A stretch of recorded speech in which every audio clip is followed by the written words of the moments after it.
Cláudia, obrigado pela entrevista. Imagina, prazer, Alexandre. Eu queria saber dos seus projetos atuais. O que você está fazendo? Então, eu agora estou em cartaz no Teatro Imurbe ainda, com a peça da Barata, que fala sobre o encontro de uma mulher com uma barata, chamada Eu e Ela, que é o primeiro texto de teatro do jornalista Guilherme Fiuza. Aí depois a gente faz alguns sescs pelo Brasil, primeiro no estado do Rio, depois é capaz a gente fazer algumas outras viagens. E aí, na sequência, vou começar a ensaiar um espetáculo que eu escrevi, um texto chamado Gênio da Felicidade. Oh, que ótimo! E ainda tem alguns outros projetos, tem um projeto de um musical, que também é escrito por mim, que é uma ópera rock, e um outro projeto sobre a vida da bailarina Marieta Maria Paderna. E, enfim, são todos projetos para o ano que vem, para 2016, né? E talvez esse da Marieta Paderna migre para 2017. Certo. Clô, me diga uma coisa, como que você começou no teatro? Qual foi a sua primeira experiência, a primeira memória que você tem do teatro, do palco? Então, eu sempre gostei de fazer teatro desde pequenininha, assim, né? Com 5 anos, 6 anos, eu já fazia teatro na escola, fazia teatro em casa, com os meus irmãos, assim, meu irmão começou a fazer teatro mesmo, e a minha irmã, muito jovens, eles deviam ter uns 14 anos, assim, teatro profissional mesmo, e eles tinham um grupo de teatro chamado Grupo Além da Lua, um grupo de teatro infantil. E eu entrei nesse grupo com 12 anos, em 1981 eu fiz meu primeiro espetáculo de teatro profissional, no Teatro Dulcina, que era um teatro bem tradicional no Rio, com a direção do Milton Dobre, que era um ator que dirigia muitos jovens, assim, né? Um autor, ator e diretor, muito bacana, um encenador, né? O Milton Dobre. E aí eu tive essa primeira experiência profissional com ele, com um espetáculo chamado Viravesso, que era um musical infantil, e a partir dali eu comecei a trabalhar com esse grupo, o Além da Lua. Eu gostava muito de fazer teatro, eu era mascote, né? Porque todos eles tinham 14, 15, 16 anos, era um grupo jovem, mas eu tinha 12, né? Então eu comecei com esse grupo e aí nunca mais parei. Fui indo um espetáculo atrás do outro, mas realmente meu irmão e minha irmã tiveram uma influência bem grande nesse ponto, assim, de me levarem para o teatro profissional mesmo, né? E você tem um encontro com a arte desde sempre, porque seus pais são artistas também, né? De uma certa forma são, porque meu tio-avô, o irmão do meu avô paterno, Humberto Mauro foi um dos primeiros cineastas brasileiros, né?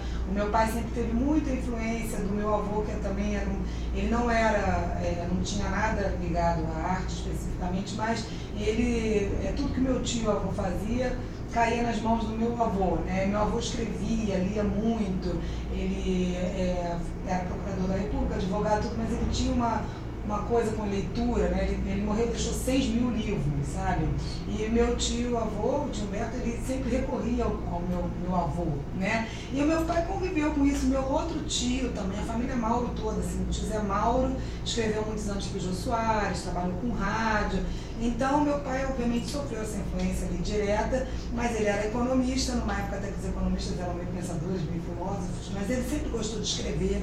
Meu pai adorava escrever, escrevia muito bem, fazia esculturas, sabe? E a minha mãe trabalhou como professora há muitos anos, depois ela foi para a Secretaria de Cultura e ela trabalhava com eventos culturais, né? Então ela promovia eventos e encontros culturais no estado do Rio, né? Teatro, música, dança, pegava aqueles grupos, né? Daqueles municípios ali, juntava, e era artista plástica também, né? Minha mãe também, durante um período da vida dela, ela pintou, então sempre teve essa coisa da arte ali.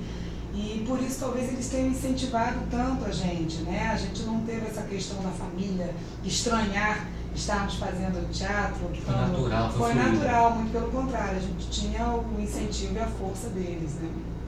Perfeito. Você acha que o teatro, então, ele tem, digamos, esse estigma de dialogar a vida, e você acha que também as pessoas que fazem o teatro são pessoas que têm como recompensa ter paz na consciência, entrando um pouquinho para esse trabalho de conscientização, energia, quando o artista está preparado para o palco, porque é difícil você saber lidar com toda essa estrutura. O teatro é vivo, né? Assim, realmente tem uma coisa da arte imitar a vida, né? E vice-versa, porque eu acho que realmente o teatro tem muito essa parte da conscientização, essa história da entrega, né? De você lidar com as suas emoções, de você, de uma certa forma, transferir uma coisa para outra, né? Buscar dentro de você alguma emoção que te leve para aquela cena, que te leve para aquele personagem. Então, dentro disso, você tem uma possibilidade enorme, né, de vivência, né? Então, a gente vive várias vidas, né, como ator e no teatro principalmente, porque o teatro tem uma coisa muito viva, muito espontânea e ela é ininterrupta, né? Você, quando começa o espetáculo, você não para mais, você vive aquilo ali do início ao fim. Numa novela ou no cinema, você também tem essa entrega, tem tudo, só que ela é editada, digamos assim, né? Então, você faz uma cena, depois de 2 semanas faz a continuidade dessa cena, depois, né, refaz uma coisa, para no meio. O cinema também tem uma coisa muito da fotografia, da luz. O teatro não, o teatro é a essência, aquela história inteira, ali, do jeito que é, né, ao vivo. Então, realmente tem essa magia, digamos assim, né? E, obviamente, a possibilidade das vivências, né? Tanto é que antigamente tinha muita essa história de psicodrama, as pessoas iam fazer terapia, né, através do psicodrama, porque representavam ali aqueles personagens, aquelas situações da vida que precisavam ser resolvidas, né? E a gente faz isso naturalmente. Às vezes você se identifica muito com uma situação de uma cena, ou se identifica muito com uma personagem, ou então você não tem nada a ver com aquela personagem, mas é uma pessoa que você já viu, né, uma pessoa que está no seu convívio, aí você tem a oportunidade de viver aquilo ali, né, de ir profundamente naquela personagem e tentar entender aquilo ali. Então, claramente, assim, a gente tem essa troca que tem muito a ver com isso que você propõe aqui, né? Da base da consciência, porque a ideia que eu tenho, porque na hora que você vai estudar um personagem, estudar uma vida e também expressar uma emoção, o ator ele tem que ter uma recompensa, digamos assim, ele tem que ter um nível de consciência para poder ter aquele pensamento dimensionalizado, observar aquilo e traduzir aquilo de forma pertinente, né? Então a gente tem essa oportunidade, digamos assim, né, de entrar profundamente nas personagens e viver situações que talvez você, se não for ator, né, uma pessoa que não trabalha com arte, com isso, ela vai buscar isso de outra forma, numa terapia de outra forma. A gente tem isso espontaneamente, né? Então, a observação também, né, eu gosto muito de gente, e assim, a minha profissão, ela também tem, né, exige um pouco da observação, né? Então, você ganha um personagem às vezes, você fala, nossa, é a cara daquela pessoa, né, uma pessoa que você já conviveu, já observou, e aí você tem essa oportunidade de mergulhar ali naquele universo, né? Com certeza, com certeza. Você acha que hoje em dia, nos palcos, estão sendo discutidos as peças que estão em andamento, que você vive e respira teatro? Você acha que o que está sendo proposto hoje para a cultura brasileira, a gente está discutindo a nossa sociedade? Ou você acha que de repente a comédia também só vem para anestesiar? Então estão se falando das gravidades, sobre a miséria humana, sobre o desenvolvimento humano? Eu acho que sim, acho que estão se falando, sim. Eu acho que tem sempre um retorno. Às vezes você pega um texto de teatro que foi montado há anos atrás, e aí você monta novamente, de repente tem um episódio que acontece ali, que você fala, nossa, como esse texto ainda é atual, né?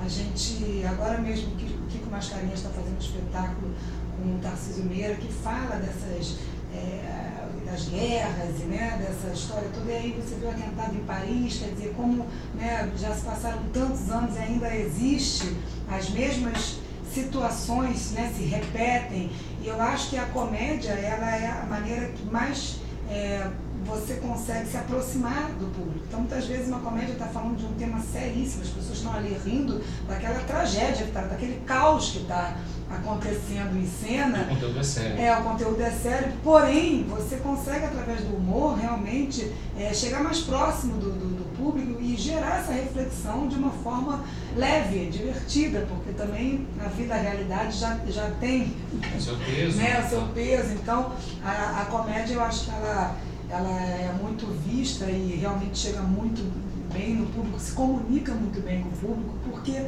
você faz uma reflexão com leveza, né, com alegria, Maureen, né, sorrindo, enfim, achando graça daquilo ali, daquele caos, né, que está acontecendo. E cabe ao artista, ao ator, proporcionar essas experiências Com libertadoras, certeza, né? Exatamente, são experiências libertadoras mesmo. Então, mas eu acho que tem muita coisa boa acontecendo, sim. Principalmente aqui em São Paulo. São Paulo eu acho que tem bastante.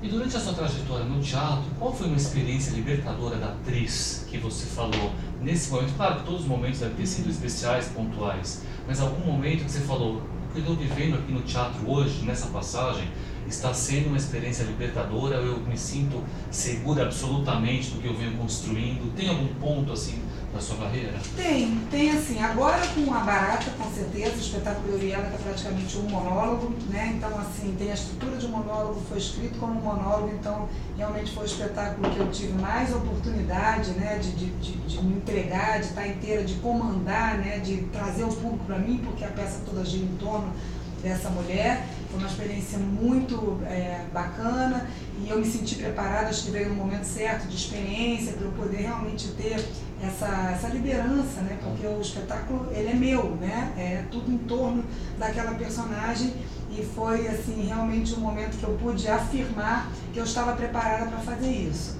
E teve um outro momento da minha vida também que eu me senti também muito privilegiada até de estar vivendo a experiência, que foi com o espetáculo Baile, que era um musical, que éramos 20 atores em cena, não tínhamos texto, né? O espetáculo adaptado do filme O Baile do Hétero Escola, que era uma adaptação de uma peça de teatro francesa, né?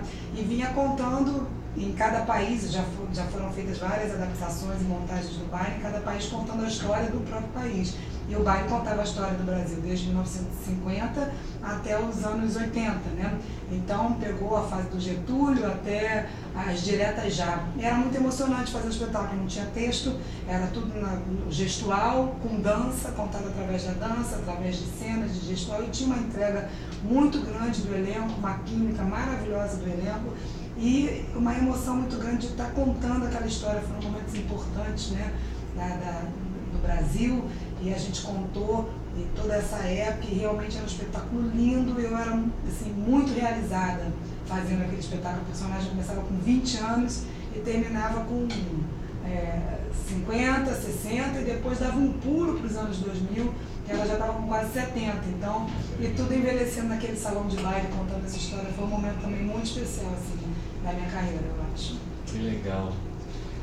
Me diga uma coisa, você acha que naquele momento que você viveu na escolinha do professor Raimundo, que aquelas conexões artísticas, porque você estava no meio de gigantes, gênios do humor de muitos anos. Então, aquela vivência que você teve, foi também claro, uma experiência que você sempre vai levar, mas no sentido da conexão artística, de ser o artista, de absorver o artista, entender essa ilimitação, né, do que ele pode proporcionar, porque a gente percebia que tinha muita improvisação né, naquele texto. O Chico acho que já deixava tudo soltos, e isso que era que tornava engraçado. Então, isso que você viveu, eu queria que você falasse um pouco dessas experiências artísticas da escolinha. Realmente a escolinha era assim, o Chico era um maestro, né? Ele estava ali, na verdade, conduzindo e levantando a bola para todo mundo, né? Para todo mundo ele levantava a bola e você marcava um ponto, né?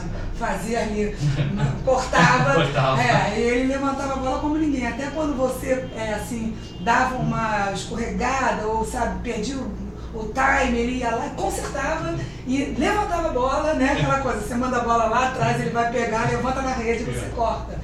Então, assim, ele tinha realmente esse dom. E eram artistas ali reunidos, era um grupo de artistas realmente muito especial, assim, né? Era um grupo muito especial, porque eram, assim, eu acho que às vezes a vida, ela produz uns fenômenos, né? E ali nós tínhamos vários fenômenos juntos, a começar pelo Chico, né?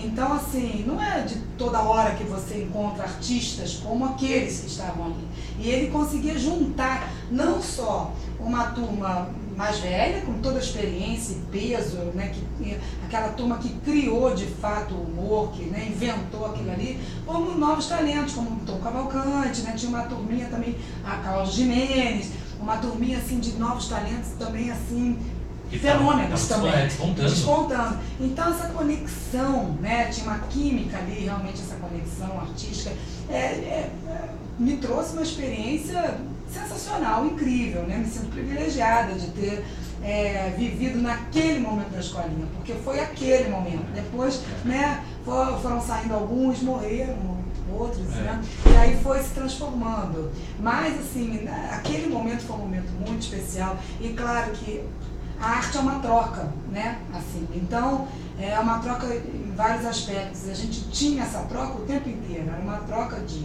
energia, troca de experiência, troca de humor, era um bate-bola, um improvisa, o outro improvisa, então uma troca de aprendizado entre atores mais velhos e mais novos, porque você aprende com os mais novos também, tem um frescor, tem uma leveza, e os mais velhos obviamente trazem toda aquela experiência, aquele peso, né?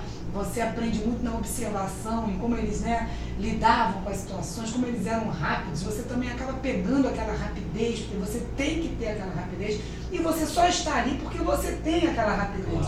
Você só é escolhido porque você é capaz, né, seja da forma que for, mesmo fazendo uma personagem mais assim ou mais essa, da forma que for, você tem essa possibilidade de troca, por isso você era escolhido naquele momento, né? Então realmente foi uma experiência que eu trouxe para a minha vida inteira, fora a disciplina, no sentido de que era um teatro, né, ao vivo, assim, né?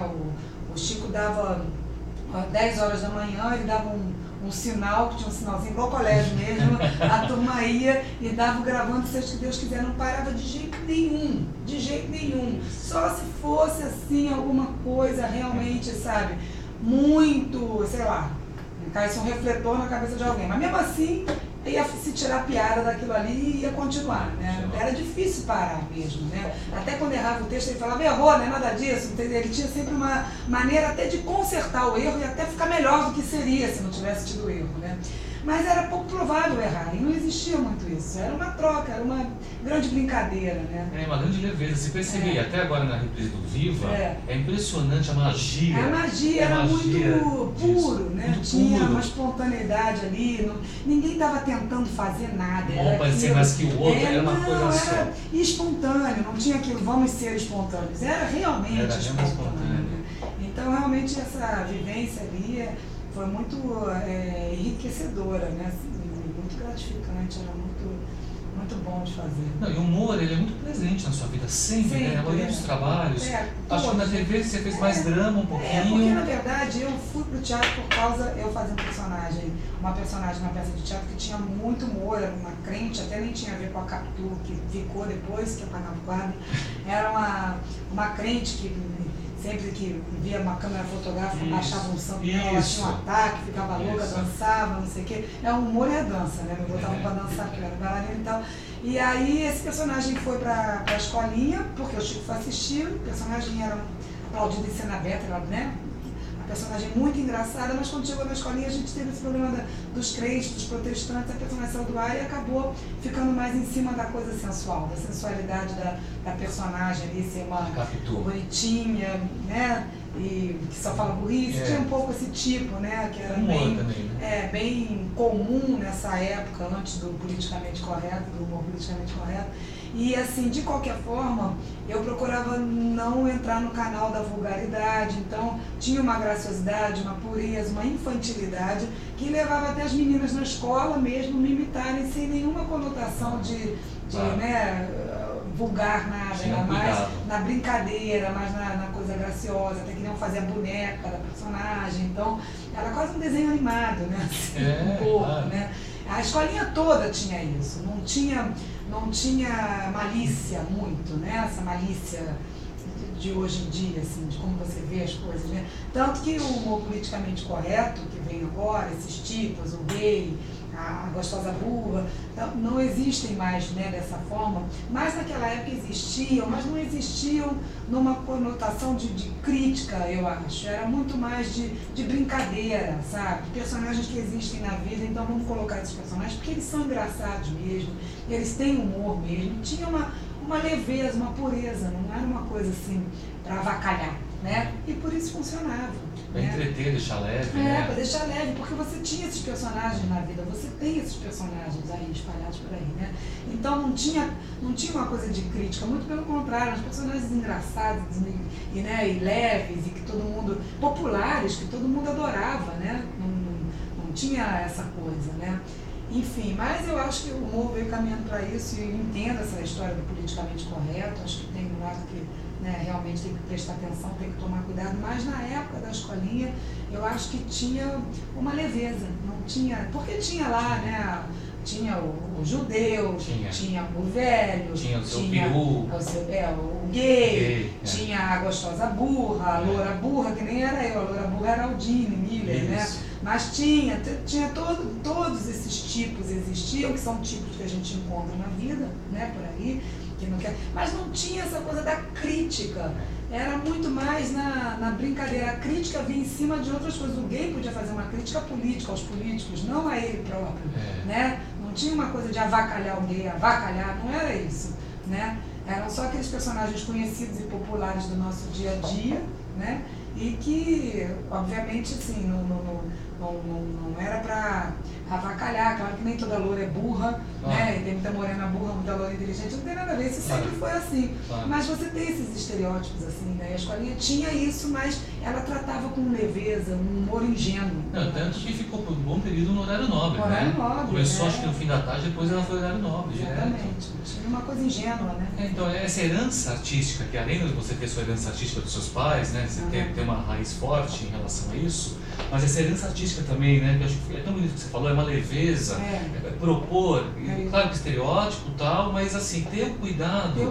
Você vai entreter, você está entrando nas casas, então o que realmente faz. Porque os personagens existem, você pode ter ali uma personagem politicamente correta e que tenha questões engraçadas e que fale de forma engraçada, que seja, né? Então, enfim, pode ser uma dona de casa que, sabe, de repente perde o controle, fica louca. Mãe, né? A gente as mães são muito assim, nós somos cuidadoras, somos preocupadas, somos culpadas, porque às vezes você está num dia nervoso e você fala uma coisa e fala, nossa, errei, está errado, a educação não é assim, né? Então isso existe. Não quer dizer que seja uma crítica nem nada, existe, né? Você pode colocar uma personagem ali assim, de uma mãe doida, não quer dizer que ela não tenha o lado cuidador, o lado...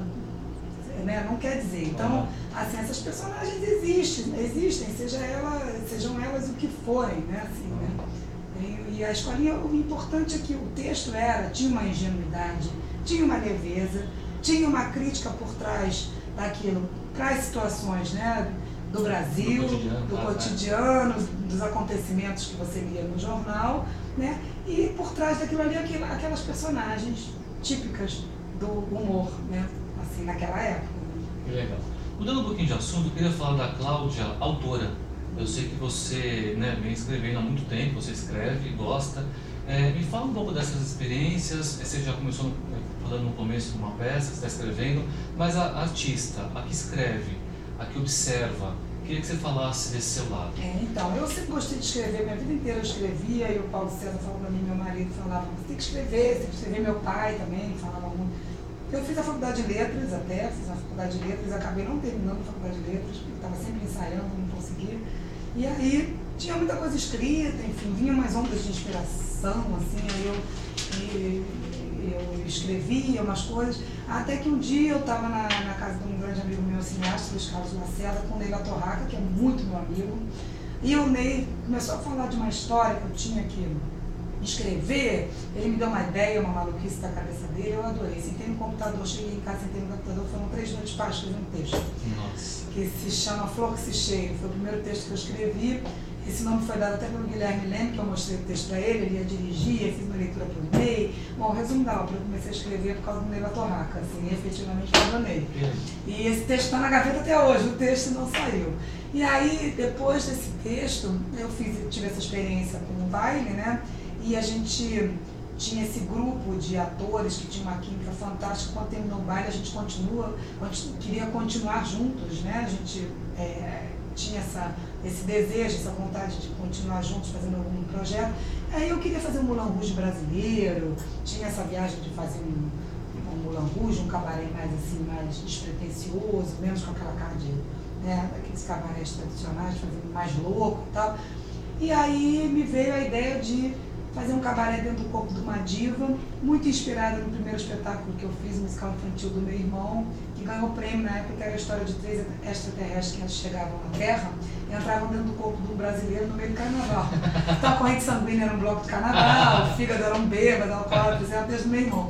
E eu me inspirei nesse texto e fiz o Cabaré Melina, numa época que eu estava tentando engravidar, então conversava muito com os médicos sobre fertilização e tal, e essa mulher estava à beira da menopausa, então os personagens eram as mais loucas possíveis, era um óvulo exilado no ovário da esquerda, um neurônio sequelado sobrevivente da década de 70, porque a diva já estava, a dona Menor, a menopausa, né? Então as cordas vocais da diva que era uma louca, a tarja preta que entrava, que ela tomava tarja preta, tudo acontecia numa tarde de ensaio no camarim, que essa diva ficava louca e não estreava, e tinha um colapso, né? No final o corpo entrava em pane, ela se drogava, fazia tudo, fígado, bêbado, alcoólatra, e aí ela entrava num coma, só que aí vinha a célula-tronco, o maestro chamado a célula-tronco, e refazia a genética dessa mulher com outras tendências e tal, e aí ela se tornava, em vez de uma Winehouse, ela virava uma Marília Pêra, né? Uma diva concentrada, e assim, o espetáculo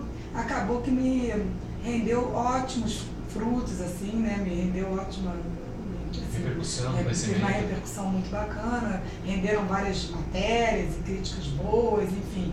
E aí, assim, foi uma coisa natural, porque eu tive essa ideia, botei no papel, esse grupo comprou a briga, e a partir daí, então, eu comecei, né, a escrever. Eu escrevi um texto de 2 homens, tá tudo na gaveta lá, tem uma metade na gaveta. E agora, o próximo seria o Sideral, que é uma história também inspirada também num dos musicais infantis que eu fiz com meu irmão, que ele escrevia muito nessa época, né, que conta a história de um robô que vai para o espaço em busca da consciência dele, do eu dele, eu falo dessas conexões, né, e tal. Só que acabou que passou à frente desse musical um texto de 2 atores, que é o Gênio da Felicidade, que traz uma história de uma amizade entre um homem e uma mulher, de estratos sociais diferentes, eles voltam para o passado, vão contando a vida deles e abordam temas como a velhice, as perdas, né? A cura através da alegria, desse gênio da felicidade, que eu sou metida a entender de genética, o Rendezvous tinha muito disso, eu sou metida a entender, pesquiso lá, bisbilhoto lá as coisas, e eu acho interessante essa história da alegria, que meu pai era um cara muito alegre, tinha muito essa coisa da alegria na vida dele, e eu acho realmente que a alegria e o bem-estar é curadora, assim, são energias curadoras, né, digamos assim. E eu acho que tem um pouco da genética, né? Tem a energia em si que você gera, mas tem dentro de você talvez algum componente ali genético que, né? E está sendo estudado isso, tem mesmo um gene chamado 5-HTT, que tem várias versões dele, tem olha, não sei se posso estar falando besteira, mas assim, tem o longo, curto e o curto. Então, tem pesquisas sendo desenvolvidas que as pessoas que trazem esse gene longo, que é o gene portador da serotonina, né, então, que é a substância do bem-estar. Então, tem aí uma pesquisa que as pessoas que têm esse gene na versão longo, elas são mais felizes, têm mais possibilidade de realizações, enfim. Né? E as de curto são com tendências à depressão, provavelmente a maioria é longo-curto, né? Mas você vê, às vezes, muitas pessoas que têm tudo, né? Ricos, né? Deprimidos, que se matam, aí você vê a história um pouco que eu conto, aquele cara ali simples, pobre, que mora lá na favela e tem um feijãozinho, uma feijoadinha, uma cervejinha, ele já está feliz, vai pro samba, pro pagode, fica ali, né, com todas as dificuldades. Você vê isso acontecer. E não tem nenhuma doença física. Não tem nenhuma doença física, nada, leva a vida na alegria, mesmo com tantas dificuldades. Assim, né? Eu vou falar um pouco sobre isso. E aí quando vem a hora de escrever, vem em bloco, vem de uma vez, você não consegue sair daquilo, você fica, como você disse, 3 dias Eu escrevo assim, tem gente que escreve muito planejando, pensa. O meu não, a minha história é assim, vem umas ondas, aí eu sento no computador, aí fico assim, 2, 3 dias escrevo 60 páginas assim, sabe? Aí depois eu começo a trabalhar. Às vezes eu acho até que eu estrago quando eu começo a trabalhar.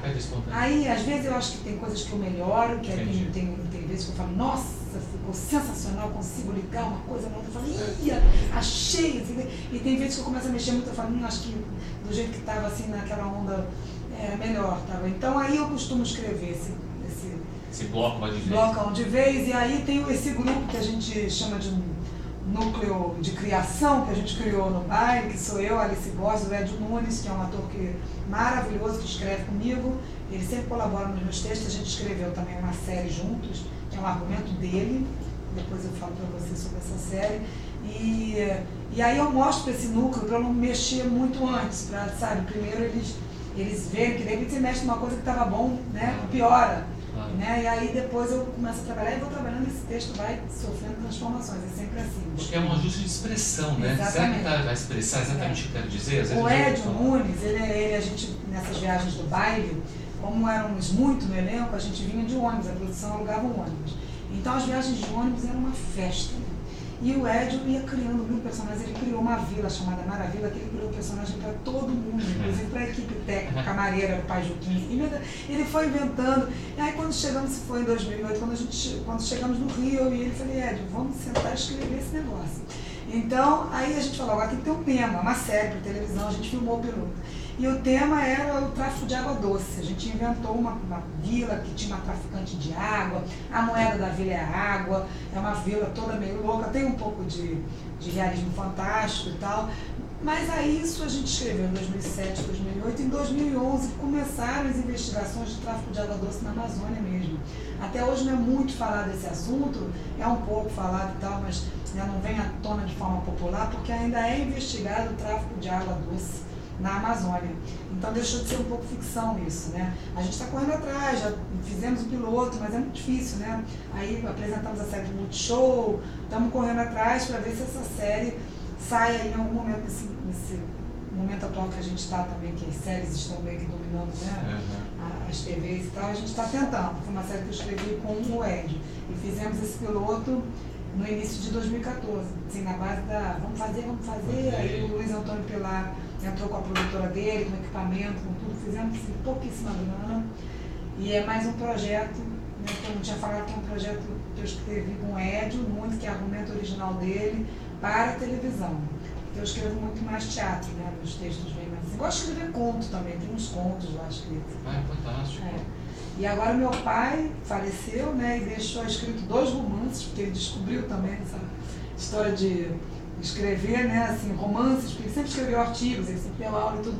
Agora, depois, com 70 e tantos anos, e eu pretendo lançar os romances dele. Que fantástico. Fantástico. E já falando um pouco de cultura, também pegando esse gancho, o que intoxica a nossa cultura, Cláudia, hoje em dia? Assim, o que você acha que paralisa a nossa cultura? Olha, eu acho que sim, é difícil falar porque tudo você pode ver de uma forma, né? De muitas formas. De muitas formas e de uma forma assim, não crítica, digamos assim. É difícil você julgar uma expressão, qualquer que seja ela, de arte, né? Entendi. Então, assim, a música, né? Eu cresci, a geração do meu pai ouvia, né, os Buarque, João Bosco. Eu cresci ouvindo essas músicas, letras assim, sensacionais, e, né, depois a gente pegou ainda, minha geração pegou Legião Urbana, Paralamas, o próprio Paulinho Mosca, que é um compositor que veio mais pra cá, ele tem letras lindas, tem Martinalha, tem uma turma assim, né? Martinalha canta muito música dos outros e tal, mas tem a Zélia Duncan, tem e tal. E aí você de repente vê aí esses novos que tem, MC, não sei o quê. Eu acabo não julgando, porque tem um ritmo sensacional, é uma expressão Daquela época também. Exatamente, é uma expressão hoje em dia, as pessoas do funk, né? As letras são uma grande bobagem, mas é muito divertido ao mesmo tempo, sabe? Você bota um funk aqui, eu vou dançar, porque eu, sabe? Eu vou me divertir. Você tem filho pequeno que não entende letra, mas que dança, tem o ritmo, as músicas, né, assim, dos trio elétricos, essas cantoras baianas que chegaram com músicas de amor, que são músicas leves e que falam coisas, né, assim, aí tem gente que acha música baiana, música sertaneja, música funk, eu acho tudo, sabe, todas são expressões de alguma forma de arte, né, então é difícil falar assim, né, agora é claro que tem muita coisa assim, que não leva a lugar nenhum, né? Entendi. Assim, né? Não agrega na verdade nada. não agrega nada. Você vê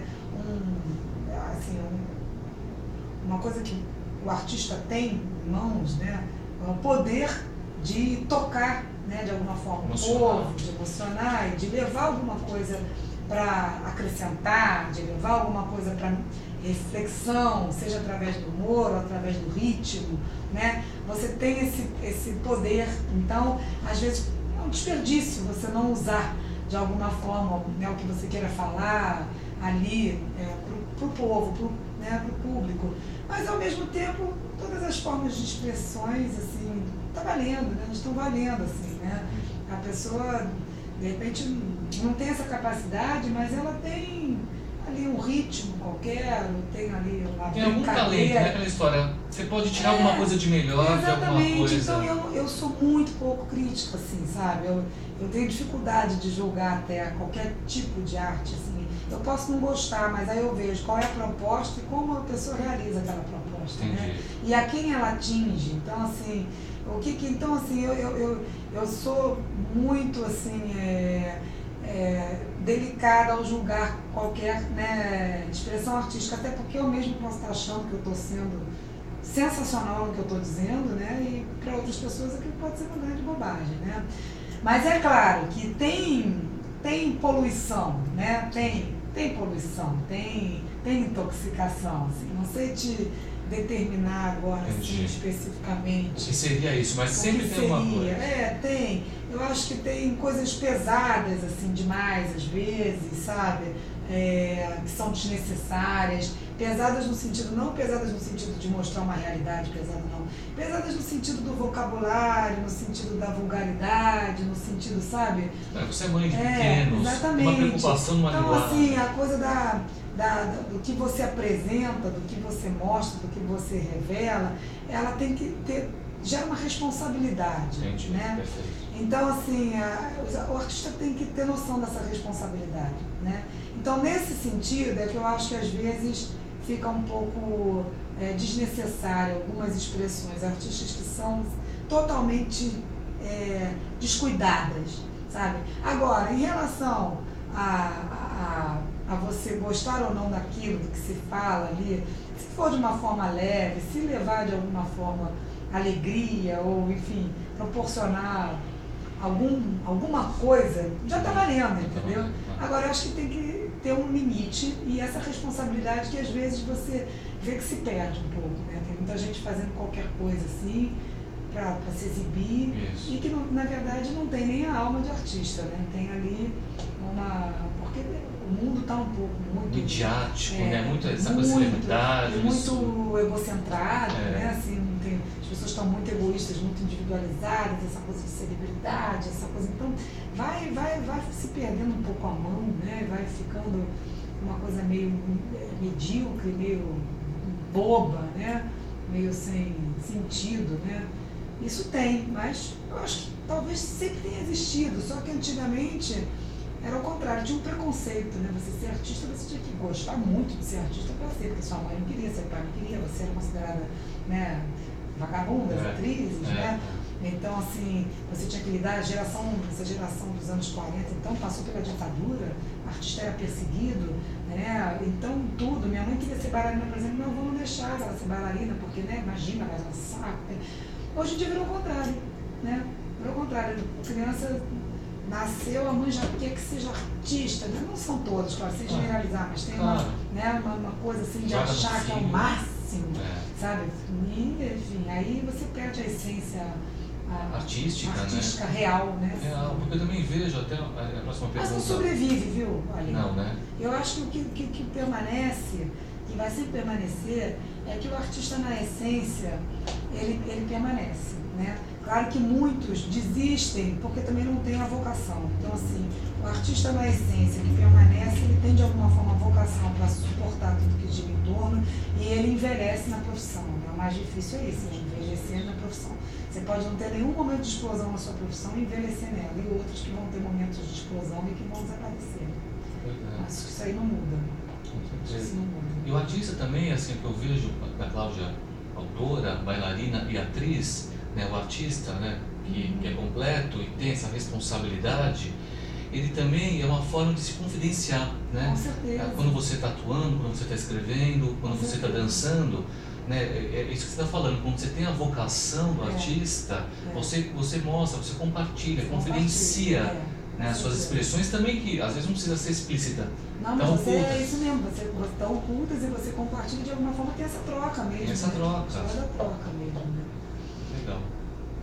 Isso aí. Aí eu queria terminar a entrevista falando aqui, fazendo também um depoimento. A gente está falando sobre entrega, comprometimento. Você sabe um pouco do meu processo de vida e que eu me comprometi há 13 anos. E durante esse processo, vou até ficar emocionado, você foi uma das pessoas que apareceram para me ajudar em muitas situações, com a sua leveza, com o seu carinho, com o seu amor. Por isso que você brilha desse jeito, que você é multitalentosa. Você também, né? Você sabe disso. E você também é um artista completo. E você, com esse coração que você tem, que eu sei que você adora ajudar os amigos, adora estar presente, sente as pessoas que estão comprometidas, comprou uma tela minha, já me recebeu na sua casa. Aquela linda que ficou na minha sala, apareceu nas revistas na época, né? E muitos jantares de teatro com você, e assim, essa imagem do artista, que é aquele também que é solidário, que abraça os amigos artistas, que compartilha, né, para as pessoas que acreditam. Então eu tenho essa memória extremamente positiva, e você vai comigo para sempre, onde eu for, você sabe disso, e acho que você gostou também do alinhamento energético que a gente fez, que me levou a tudo isso. Adorei, quero falar disso também aqui um pouco. Então, eu fiquei muito emocionada, assim, porque você me ajudou muito ali, né? Isso que você está falando, a gente teve um encontro de vida, né? Assim, lá atrás, e também considero você um artista completo na sua alma, na sua essência, porque a arte, ela é para a vida, né? Assim, essa história da troca, da conexão que a gente tem com outras pessoas, do comprometimento, da responsabilidade, né, da generosidade, da solidariedade, ela está muito ligada às pessoas com essa essência, que é uma essência de arte mesmo, no sentido real da palavra, né? No sentido do que proporciona, né, a arte da troca, né? Então são pessoas extremamente sensíveis, e essa sensibilidade de alguma forma ela é expressada, né? Seja no teatro, nas telas, seja numa escultura, seja na música, em composições, como você escreve, e seja no que você vem fazendo, no alinhamento energético, na história das palavras, da conexão, da percepção, né? E a percepção incrível que você tem, como você traz para a gente as palavras certas no momento certo, como você identifica bem, como você consegue observar bem aquele universo, transportar aquilo de alguma forma, né, em palavras, porque é muito difícil, às vezes o nosso vocabulário não cabe no que a gente está sentindo, e você consegue, né, traduzir um sentimento, traduzir um momento. E impressionante como eu fiz o alinhamento com você 2 dias antes de perder meu pai, não sabia que eu ia perdê-lo, e tudo que você falou fez muito sentido para me ajudar naquela fase tão difícil que eu estava atravessando, estava começando a vir para mim sem eu saber, né? Então, é um trabalho incrível que você faz, assim mesmo, e que você junta agora aqui nesse conhecimento, nessa troca de conhecimento, tudo, né? E através da sua arte, dos quadros, da sua intuição, né? Você criar ferramentas com a sua própria arte, com a sua pintura, quer dizer, daqui a alguns, sei lá, anos nós vamos usar essas ferramentas, né? As pessoas vão estudar essas ferramentas, como estudam os tarôs, estudam, enfim, os desenhos dos egípcios, vai ser estudado, porque o que você fez é um trabalho lindo e de conexão pura, mais assim, sabe, realmente na essência mais verdadeira, assim. Muito lindo o seu trabalho, eu fico muito emocionada, porque você também faz parte da minha vida, né? E de tudo que eu estou vivendo aqui, tem essa mão. Linda. Tem mesmo. Eu adorei, obrigada. Obrigado pela entrevista. Obrigada. Você queria falar mais alguma coisa? Porque eu falo dessa, sabe? Tá ótimo, foi maravilhoso. Eu falo, interrompo. Eu falo. Amei. Obrigado. Obrigada a você, beijo.